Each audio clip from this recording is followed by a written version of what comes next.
Good morning, friends. Today we have ourselves a septic system that's 30 years old. And, we've always talked about how long septic systems last, usually 30 to 40 years. This one hasn't been checked in a long time, so we get to figure out, what does it look like, where is it, and better yet, does it work?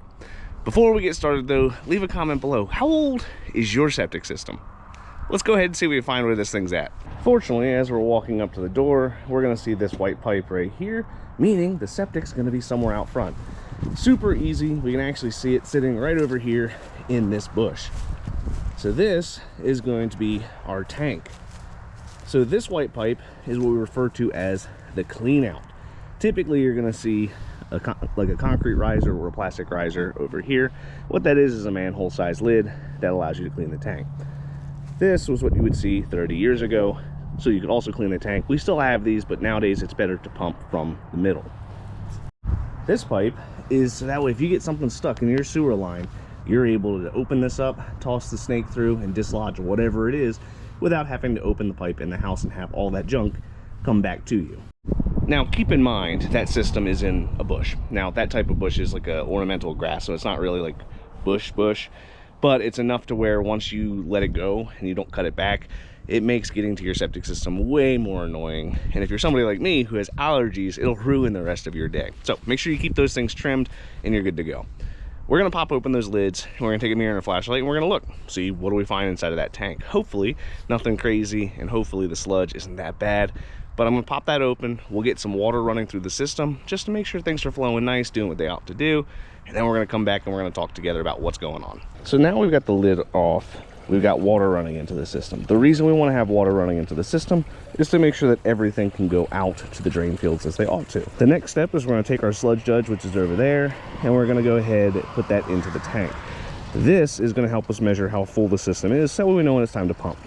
Somewhere over here in the front yard should be our drain fields. We're gonna use that probe right there to actually locate everything. First thing we're gonna do though is we're gonna take this back out because we've been running a couple 100 gallons through there, no problem. Next step is to take our sludge judge. So these are great devices for knowing how full a tank is. Ideally, when you have a septic system, you wanna pump it every couple years. But you don't actually have to pump it all the time if there's not enough solids. So what you can do is take one of these devices, toss it in there, and see how full it is. So we see from blue end to blue end, that's 5 foot. We don't see any sludge inside of here, meaning it's been pumped recently, which is great. Each of the white lines is actually gonna be a foot. So what we wanna measure is how full the system is. We're gonna look to see how much liquid is in the system. So we have 5 foot of liquid. So remember, blue to blue is 5 foot. We made sure we got a good pull. We saw liquid all the way up to the top. And then we're gonna look at the bottom to see how much sludge is in the bottom of it. This particular one, we didn't see any sludge. That's good, that's what we wanna see. Once you start getting to about 30% of the total volume, then it's time to get the tank pumped. Knowing the sludge levels inside of your system is incredibly important. If you're not keeping on top of your system, it's gonna allow debris to get into the drain fields, which will cause problems. You don't have to pump your tank every year. You don't have to pump it every 2 years. With that device, you're able to actually kind of pinpoint exactly where you're at and what your usage pattern might be. You might be on a 7-year track, but I'll caution, if you're not pumping regularly, you don't have somebody who's going to be looking at your system to make sure that when things break, you can get on top of it before it becomes a big deal. Septic systems fail slowly. They don't just overnight go bad on you. A lot of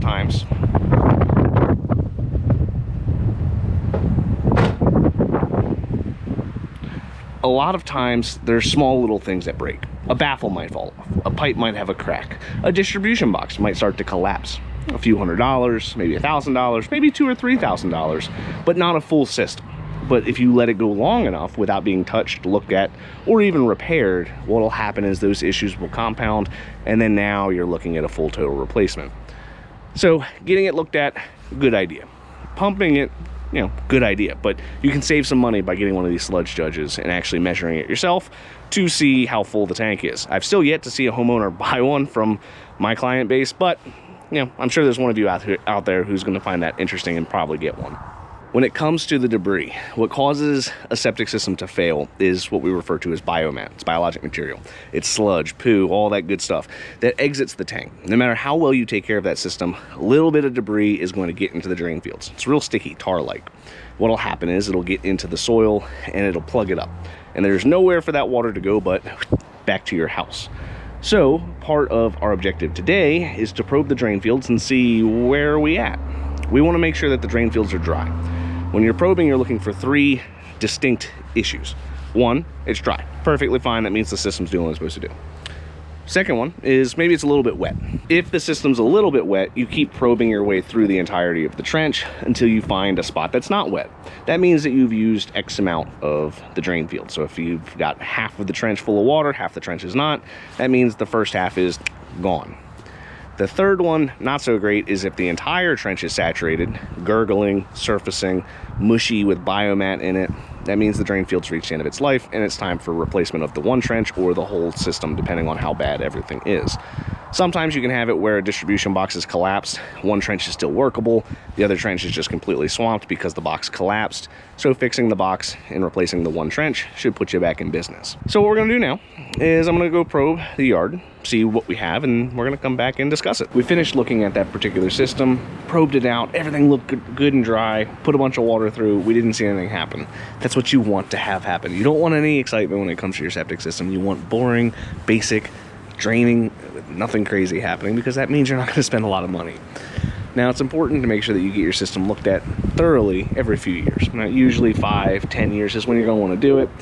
But when you're pumping, just have the guy do a walk around, see if he sees anything obvious. It's super windy, so we're probably going to cut this one short, just so that way you can actually hear. If you found this informative in any way, you know what to do. I have videos posted every day, and I look forward to talking to you tomorrow.